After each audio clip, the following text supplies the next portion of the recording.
कोई तुम्हें तब तक नहीं हरा सकता जब तक तुम खुद से ना हार जाओ।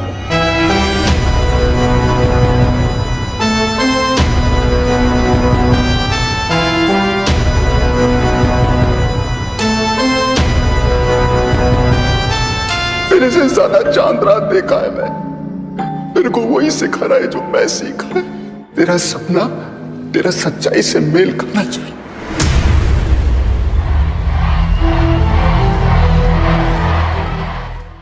क्या है करण जौहर की फाइनेंशियल एक्सपेक्टेशंस लाएगा प्रोड्यूस करके? किस तरह से उनके लिए ये एक बहुत ही क्रूशियल प्रोजेक्ट है?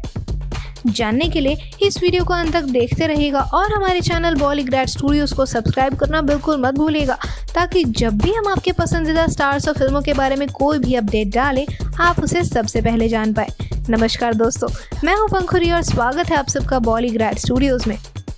करण जौहर का हाल ही में विजय देवरकोंडा के साथ एक बहुत ही गहरा संपर्क रहा है। विजय है एक नए इंडिया के नए डैशिंग यंग सुपरस्टार जिन्हें आज देश में किसी भी इंट्रोडक्शन की ज़रूरत नहीं।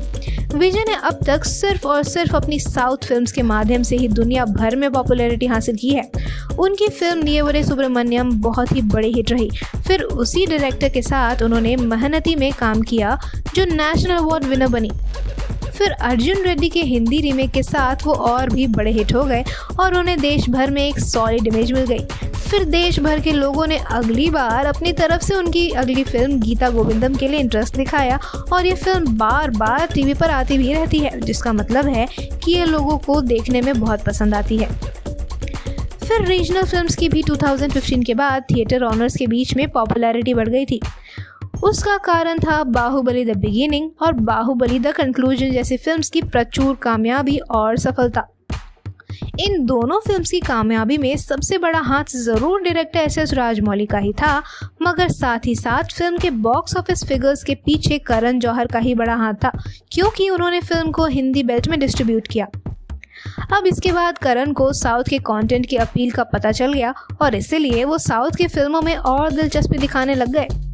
करण कहते हैं कि उन्होंने साउथ सिनेमा का एक्सपोजर आदित्य चोपड़ा से पाया, जिन्होंने उन्हें मणि रत्नम के काम के साथ वाकिफ करवाया।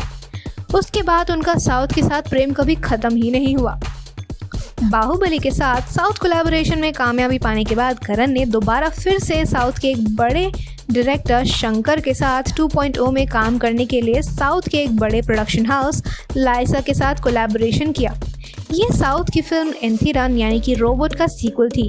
ये कोलैबोरेशन भी बहुत कामयाब रहा और इसके बाद खुशी खुशी करण ने लाइसा के साथ एक 3 प्रोजेक्ट का कॉन्ट्रैक्ट साइन कर दिया। लेकिन फिर शुरू हुई गड़बड़ी। करण ने हाल ही में कार्तिक आर्यन को अपनी फिल्म दोस्ताना 2 से निकलवा दिया है। कुछ रिपोर्ट्स की माने तो वजह है कार्तिक और जाह्नवी के बीच की निकटता, तो कुछ के अनुसार वजह है कार्तिक का अनप्रोफेशनल बिहेवियर। कुछ ने यह भी कहा कि कार्तिक ने फी हाइक मांगी तो ऐसा हुआ। इतने सारे र्यूमर्स के बीच कार्तिक के समर्थन में इंटरनेट ने करण को फिर से नेपोटिज्म के लिए जिम्मेदार ठहराया, जिसकी वजह से लाइसा ने अपनी प्रॉफिट्स को आंखों में रखकर धर्मा के साथ रिश्ते तोड़ दिए। इसकी वजह से करण को 25 करोड़ का लॉस हुआ और साथ ही साथ पता चल रहा है कि करण की कंपनी अभी भी एक फाइनेंशियल क्राइसिस से जूझ रही है आगामी फिल्म ब्रह्मास्त्र के डिले की वजह से। तो ऐसे में लाइगर में विजय की पॉपुलैरिटी को इस्तेमाल करके करण चाहते हैं कि उनकी कंपनी की थोड़ी बहुत उन्नति हो जाए ताकि कंपनी पहले की तरह सिक्योर हो जाए। वैसे क्या आपको भी इस फिल्म की कामयाबी की फ्रीक्वेंसी लग रही है 90%? आखिर डायरेक्टर पुरी जगन्नाथ जो ठहरे। आज की इस वीडियो के बारे में आपकी क्या राय है कमेंट सेक्शन में ज़रूर शेयर करें। वीडियो पसंद आए तो इसे लाइक और शेयर करें। साथ ही बॉलीग्रैड स्टूडियोज़ को सब्सक्राइब करना बिल्कुल ना भूलें। आज की स्क्रिप्ट लिखी है साई श्रेष्ठ दास ने।